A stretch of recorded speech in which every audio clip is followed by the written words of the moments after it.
بسم اللہ الرحمن الرحیم۔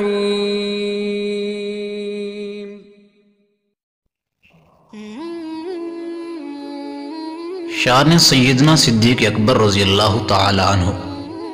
اللہ تعالی نے انبیاء اکرام علیہم السلام تو کم و بیش 1,24,000 بھیجے، لیکن ان میں افضل الانبیاء حضرت محمد صلی اللہ علیہ وسلم جیسی فضیلت کسی اور کے حصہ میں نہ آئی۔ اسی طرح اللہ تعالی نے اپنے نبی صلی اللہ علیہ وسلم کے لیے کم و بیش 1,24,000 صحابہ کا انتخاب فرمایا، لیکن ان میں افضل الصحابہ سیدنا ابوبکر صدیق رضی اللہ عنہ جیسا مقام و مرتبہ کسی اور کے حصہ میں نہ آیا۔ رفیق غار و مزار۔ گزشتہ قسم میں ہم نے بہت اختصار سے سیدنا ابوبکر صدیق رضی اللہ عنہ کی مبارک زندگی کے کچھ گوشوں کا تذکرہ کیا تھا، اور اب اسی سلسلے کو آگے بڑھاتے ہیں۔ قبول اسلام کے ساتھ ہی سیدنا ابوبکر صدیق رضی اللہ عنہ نبی کریم صلی اللہ علیہ وسلم کے رفیق بنے، اور ایسے رفیق بنے کہ یہ رفاقت ہمیشہ قائم رکھی، اور وفا کی انتہا دیکھیے کہ آج بھی صدیاں بیت جانے کے بعد مزار اقدس میں اس رفاقت کو نبھائے چلے جا رہے ہیں۔ آپ رضی اللہ عنہ نے اپنی رفاقت کی گواہی اپنے عمل سے دی، چنانچہ آپ نبی کریم صلی اللہ علیہ وسلم کے ساتھ اشاعت و تحفظ اسلام کے عظیم مشن پر لگ گئے۔ اس کے لیے دعوت و تبلیغ اور فتنوں کا مقابلہ کیا۔ دعوت و تبلیغ۔ سیرت کی کتابوں میں ان جلیل القدر صحابہ کرام رضوان اللہ تعالی علیہم اجمعین کے نام موجود ہیں جنہوں نے آپ رضی اللہ عنہ کے ہاتھ پر اسلام قبول کیا۔ ان میں سے بعض کا شمار عشرہ مبشرہ میں ہوتا ہے جن کو اللہ کے نبی نے ایک مجلس میں نام لے کر جنتی ہونے کی بشارت دی تھی۔ ہجرت۔ سیرت کی تمام معتبر کتابوں میں ہجرت کا واقعہ تفصیل کے ساتھ موجود ہے۔ مختصراً یہ کہ آپ صلی اللہ علیہ وسلم مکہ میں اللہ کے دین کی دعوت دیتے رہے۔ بعض خوش نصیب افراد نے آپ کی دعوت پر لبیک کہا اور اسلام قبول کر لیا، لیکن اکثر اپنی سرکشیوں کی وجہ سے آپ کو اور آپ کے رفقا کار کو طرح طرح کی تکالیف دیتے، چنانچہ اللہ کی طرف سے ہجرت کا حکم نازل ہوا۔ چنانچہ آپ صلی اللہ علیہ وسلم اس پرخطر سفر میں اپنے رفیق کے سفر کا جب انتخاب فرماتے ہیں تو آپ کی نگاہ سیدنا صدیق اکبر رضی اللہ تعالیٰ عنہ پر جا کر رکتی ہے۔ اسی سفر میں وہ واقعہ پیش آیا کہ نبی کریم صلی اللہ علیہ وسلم سیدنا صدیق اکبر رضی اللہ عنہ کے کندھوں پر سوار ہو گئے، اور چنانچہ سیدنا صدیق اکبر رضی اللہ عنہ آپ صلی اللہ علیہ وسلم کو اٹھا کر غار ثور تک پہنچے۔ غار کی صفائی کی، آپ 3 دن تک وہاں رہے۔ آپ کی بیٹی روزانہ لوگوں کی نظروں سے بیچ بچا کر آپ کے لیے کھانا پہنچاتی۔ دشمن آپ کی تلاش میں پیچھے پیچھے غار تک پہنچ گیا، یہاں تک کہ اس کے قدم بھی دکھائی دینے لگے۔ سیدنا صدیق اکبر رضی اللہ عنہ کو نبی کریم صلی اللہ علیہ وسلم کے بارے میں خوف ہوا تو تسلی کے لیے قرآن کی آیات نازل ہوئیں۔ مزید سیدنا صدیق اکبر رضی اللہ تعالیٰ عنہ کی صحابیت کا اعزاز بھی اپنے سینے پر تا قیامت نقش کر دیا۔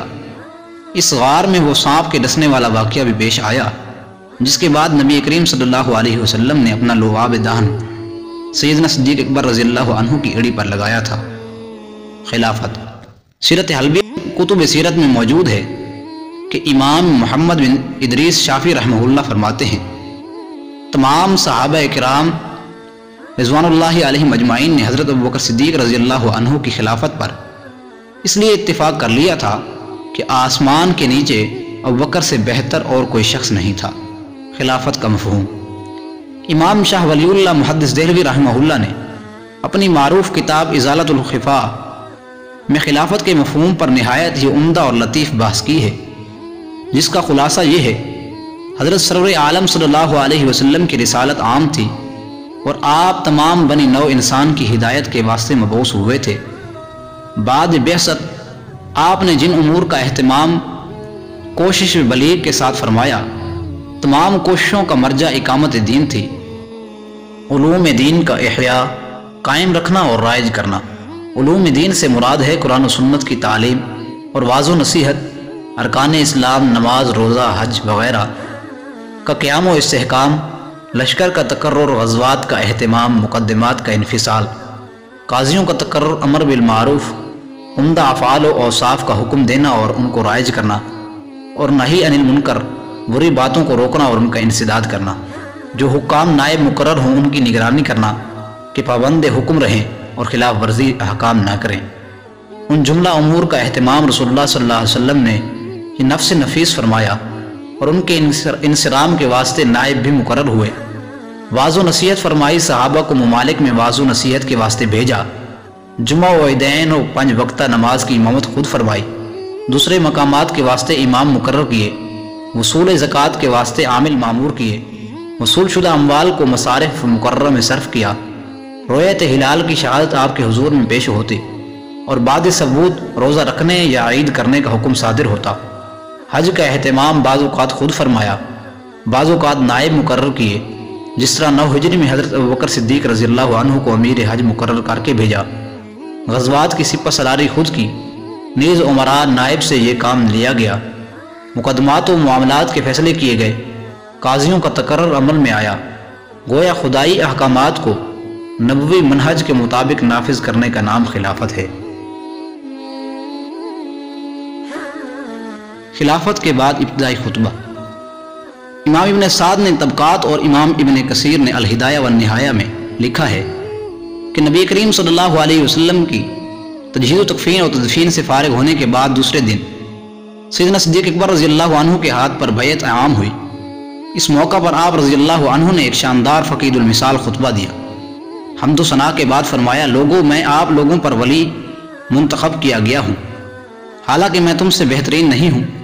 اگر میں اچھی بات کروں تو تم میرا ساتھ دینا، اگر میں خطا کروں تو میری غلطی کو درست کرا دینا۔ سچائی ایک امانت ہے اور جھوٹ خیانت۔ تم میں جو کمزور ہے وہ میرے نزدیک قوی ہے، میں اس کا حق ضرور دلاؤں گا، اور جو تم میں سے قوی ہے میرے ہاں کمزور ہے، میں اس سے پورا حق وصول کروں گا۔ جو قوم بھی اللہ کی راہ میں جہاد کرنا ترک کر دیتی ہے اس پر اللہ تعالیٰ ذلت و رسوائی ڈال دیتے ہیں، اور جو قوم اعلانیہ برائیوں میں مبتلا ہو جاتی ہے اللہ تعالیٰ ان پر مصائب و تکالیف مسلط کر دیتے ہیں۔ جب تک میں اللہ اور اس کے رسول صلی اللہ علیہ وسلم کی تابعداری کروں تم میری بات ماننا، اور جب میں خدا اور رسول صلی اللہ علیہ وسلم کی نافرمانی کروں تو تم پر میری اطاعت واجب نہیں۔ تم پر رحم فرمائے اللہ، اب نماز کا وقت ہو گیا ہے۔ حضرت علی رضی اللہ عنہ کی نظر میں۔ ترجمہ۔ محمد بن حنفیہ رحمہ اللہ فرماتے ہیں کہ ایک دن میں اپنے والد حضرت علی کرم اللہ وجہہ سے پوچھا کہ اللہ کے رسول صلی اللہ علیہ وسلم کے بعد لوگوں میں سب سے بہتر انسان کون ہے؟ تو میرے والد نے فرمایا ابوبکر رضی اللہ عنہ۔ میں نے پھر پوچھا کہ ان کے بعد کون ہے؟ جواب دیا عمر رضی اللہ عنہ۔ ایک اور روایت میں ہے جس کا ترجمہ یہ ہے، وہب بن عبداللہ ابو جحیفہ رحمہ اللہ فرماتے ہیں میں نے سیدنا علی المرتضیٰ رضی اللہ عنہ سے سنا، آپ فرما رہے تھے کہ نبی کریم صلی اللہ علیہ وسلم کے بعد اس امت کے سب سے بہتر انسان حضرت ابوبکر ہیں، اور حضرت ابوبکر رضی اللہ عنہ کے بعد سب سے بہتر انسان حضرت عمر ہیں۔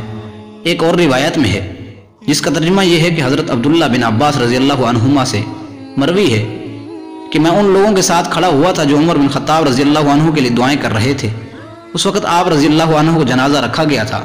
اتنے میں ایک شخص میرے پیچھے سے آ کر میرے کندھوں پر کونیاں رکھ دی اور حضرت عمر رضی اللہ عنہ کو مخاطب کر کے کہنے لگے، اللہ آپ پر رحم کرے، مجھے تو یہی امید تھی کہ اللہ تعالیٰ آپ کو اور آپ کے دونوں ساتھیوں یعنی رسول اللہ صلی اللہ علیہ وسلم اور حضرت ابوبکر صدیق رضی اللہ عنہ کے ساتھ جمع کرے گا۔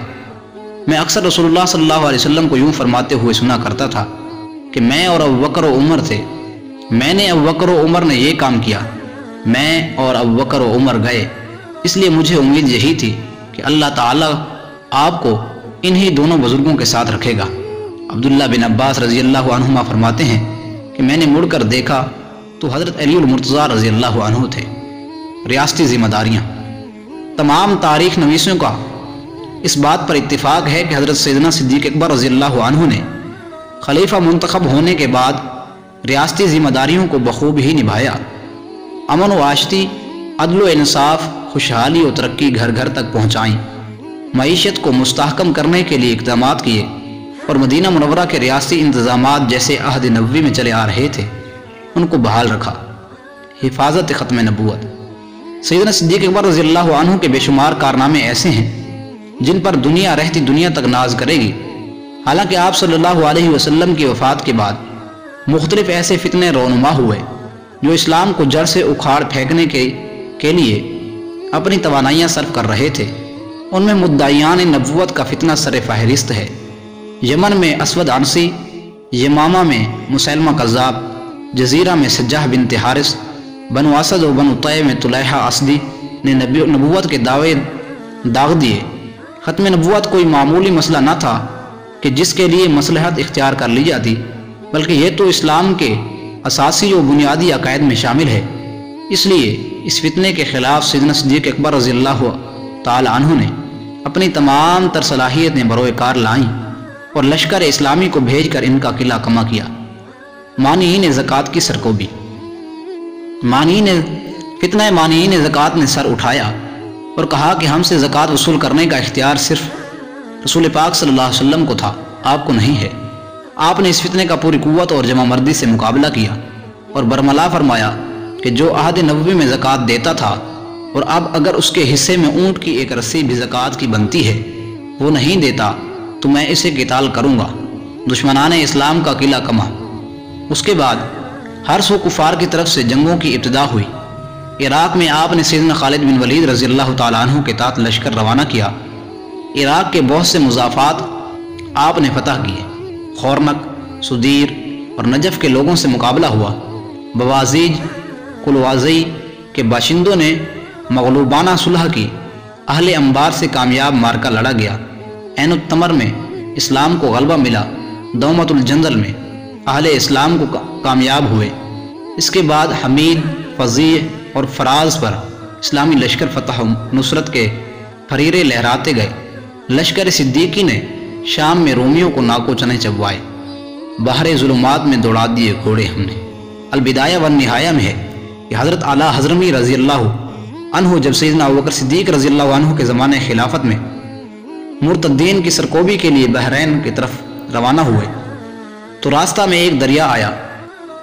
صحابہ نے کہا کہ کشتی تیار نہیں ہے، اس لیے کچھ وقت کے لیے رک جائیں تاکہ کشتی تیار کر لی جائے۔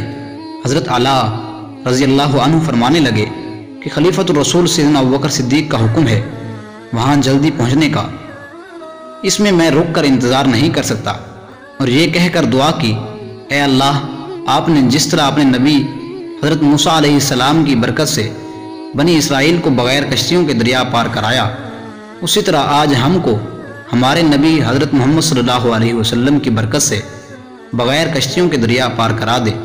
اور اس کے بعد آپ نے اپنا گھوڑا دریا میں اتارا اور آپ کے ساتھ لشکر والوں نے بھی اپنی سواریاں دریا میں ڈال دی۔ دریا عبور کرتے وقت تمام لشکر کی زبان پر یہ الفاظ جاری تھے، یا ارحم الراحمین، یا حکیم، یا کریم، یا احد، یا صمد، یا حی، یا قیوم، یا ذی الجلال والاکرام، لا الہ الا انت ربنا۔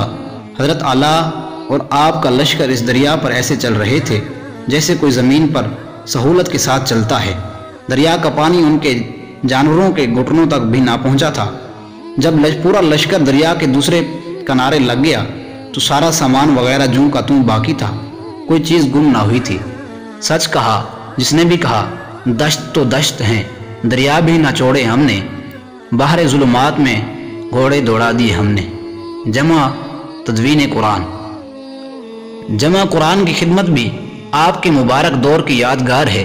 قیامت کی صبح تک آنے والے ہر شخص پر آپ رضی اللہ عنہ کا احسان موجود ہے۔ جتنے بھی لوگ قرآن پڑھتے رہیں گے یا آئندہ پڑھیں گے، ان کے ثواب میں سیدنا ابوبکر صدیق رضی اللہ عنہ برابر کے شریک ہیں۔ سلسلہ عالیہ نقشبندیہ۔ اس کے ساتھ ساتھ تصوف یعنی سلوک و احسان کے سلسلے نقشبندیہ میں آپ کی حیثیت بہت قابل قدر ہے۔ علمی خدمات۔ آپ کی علمی خدمات بھی موجود ہیں۔